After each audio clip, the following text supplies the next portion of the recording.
जय श्री कृष्ण। राधे राधे। जय माँ अम्बे, माँ जगदम्बे, माँ आदिशक्ति, हर हर महादेव। आज मैं आपको गुप्त नवरात्रि के 5वें दिन माँ छिन्नमस्तिका की कथा सुनाने जा रही हूँ।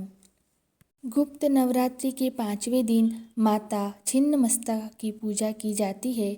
मान्यताओं के आधार पर माता छिन्नमस्तिका को मुख्य रूप से तंत्र की देवी माना गया है। गुप्त नवरात्रि में माता छिन्नमस्तिका की पूजा करने के कुछ खास नियम हैं। साथ यह भी माना जाता है कि तंत्र शास्त्र में देवी छिन्नमस्तिका की पूजा करने से या उनकी उपासना करने से समाज में प्रसिद्धि मिलती है। छिन्नमस्तिका देवी को छिन्नमस्तिका या प्रचंड चंडिका भी कहा जाता है। ये 10 महाविद्याओं में से एक हैं। छिन्नमस्तिका देवी के हाथ में अपना ही कटा हुआ सिर है तथा दूसरे हाथ में कटार है। इस महाविद्या का संबंध महाप्रलय से है। इस महाविद्या को भगवती त्रिपुर सुंदरी का ही रौद्र रूप माना गया है। आज मैं आपको माँ छिन्नमस्तिका की पूजा विधि एवं उनकी कथा सुनाऊंगी। देवी छिन्नमस्तिका को भगवती त्रिपुर सुंदरी का ही उग्र रूप माना जाता है। माँ को चिंतपूर्णी भी कहा जाता है। इसका अर्थ यह है कि माँ चिंताएं दूर कर देती हैं।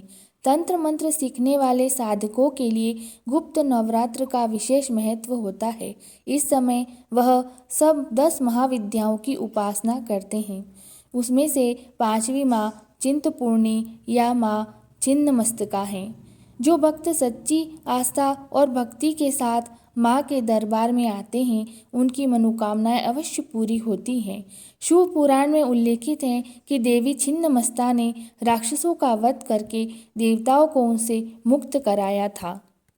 हिंदू धर्म में सभी देवी देवताओं में सबसे अलग देवी छिन्नमस्तिका का स्वरूप है। पौराणिक मान्यता के अनुसार छिन्नमस्तिका देवी तीनों गुणों सात्विक, राजसिक तथा तामसिक का प्रतिनिधित्व करती हैं। गुप्त नवरात्रों में माँ छिन्नमस्तिका की आराधना एवं पूजा करने से संकटों से छुटकारा मिलता है और किसी भी चीज का भय नहीं सताता है। माँ छिन्नमस्तिका की पूजा के कुछ विशेष नियम होते हैं। इसमें स्नान करने के बाद पूजा घर में दक्षिण पश्चिम दिशा की ओर मुख करके नीले रंग के आसन पर बैठना होता है और लकड़ी की चौकी पर नीले रंग का कपड़ा बिछाकर उस पर छिन्नमस्तिका यंत्र रखा जाता है। साथ में हाथ में जल लेकर संकल्प करने के बाद हाथ जोड़कर माँ छिन्नमस्तिका का ध्यान करें। माता छिन्नमस्तिका को सरसों के तेल में नील मिलाकर दीपक जलाए जाते हैं। माता पर नील अथवा सफ़ेद फूल चढ़ाए और लोबान से धूप दिया जाता है। मिठाई में उड़द के दाल की मिठाई का भोग लगाया जाता है। बाएं हाथ में काले नमक की डली एवं दाएं हाथ में अष्टमुखी रुद्राक्ष माला अथवा लाजवर्त की माला से देवी के इस अद्भुत मंत्र का जाप किया जाता है। मंत्र इस प्रकार हैं। श्रीं ह्रीं क्लीं ऐं वज्र वैरोचनीये हुम हुम फट स्वाहा। माँ छिन्नमस्तिका की उत्पत्ति के लिए पौराणिक कथा प्रसिद्ध है। कथा के अनुसार एक दिन माता छिन्नमस्तिका अपनी 2 सखियों के साथ मंदाकिनी नदी में स्नान कर रही थी।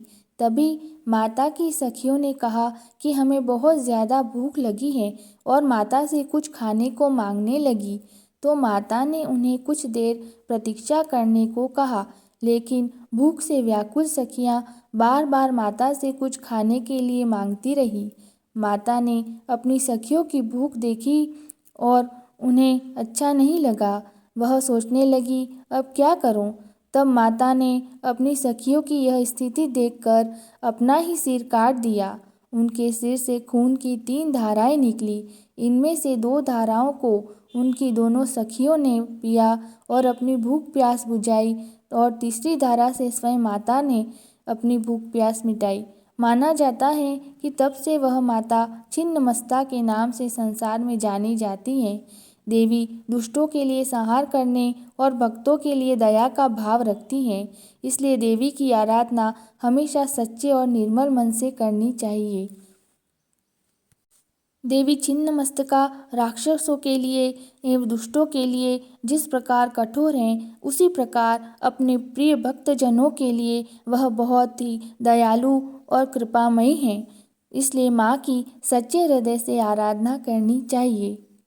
इसीलिए इनको चिंतपूर्णी भी कहा जाता है, जो भक्तों की चिंताओं को तुरंत हर लेती हैं। जिस प्रकार उन्होंने अपनी सखियों की इच्छा पूर्ण की, उसी प्रकार वह अपने भक्तों की इच्छाएं पूर्ण करती हैं। माता छिन्नमस्तिका की पूजा करने से मनुष्य को समाज में मान सम्मान और प्रतिष्ठा की प्राप्ति होती है और साथ ही सुख और समृद्धि का वरदान मिलता है। पूर्वी भारत जैसे पश्चिम बंगाल, झारखंड, उत्तर प्रदेश और नेपाल में भी इनकी विशेष रूप से पूजा की जाती है। ऐसा माना जाता है कि माता छिन्नमस्तिका की पूजा में यदि कोई कमी रह जाती है तो विपरीत फल भी देती है। माँ छिन्नमस्तिका की एक और पौराणिक कथा प्रसिद्ध है। पौराणिक कथा के अनुसार प्राचीन काल में छोटा नागपुर में रज नामक एक राजा थे। राजा की पत्नी का नाम रूपमा था। इन्हीं दोनों के नाम से इस स्थान का नाम रजरूपमा पड़ा, जो बाद में रजप्पा हो गया। कथा इस प्रकार है। एक बार राजा रज पूर्णिमा की रात शिकार की खोज में दामोदर और भैरवी नदी के संगम स्थल पर पहुंचे। रात्रि विश्राम के दौरान राजा ने स्वप्न में लाल वस्त्र धारण किए तेज मुखमंडल वाली एक कन्या देखी। उसने राजा से कहा, हे राजन, इस आयु में संतान न होने से तेरा जीवन सूना लग रहा है। मेरी आज्ञा मानोगे तो रानी की गोद भर जाएगी। राजा की आंखें खुली तो वे इधर उधर भटकने लगे। इस बीच उनकी आंखें सपने में दिखी कन्या से जा मिली। वह कन्या जल के भीतर से राजा के सामने प्रकट हुई। उस कन्या का रूप अलौकिक था, वह दैदीप्यमान था। उन्हें देखकर राजा भयभीत हो उठे। राजा को देखकर वह कन्या कहने लगी, हे राजन, मैं छिन्नमस्तिके देवी हूँ। कलयुग के मनुष्य मुझे नहीं जान सके हैं, जबकि मैं इस वन में प्राचीन काल से गुप्त रूप से निवास कर रही हूँ।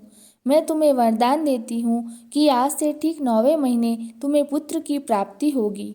देवी बोली, हे राजन, मिलन स्थल के समीप तुम्हें मेरा एक मंदिर दिखाई देगा। इस मंदिर के अंदर शिलाखंड पर मेरी प्रतिमा अंकित दिखेगी। तुम सुबह मेरी पूजा करो। ऐसा कहकर छिन्नमस्तिके अंतर्ध्यान हो गई।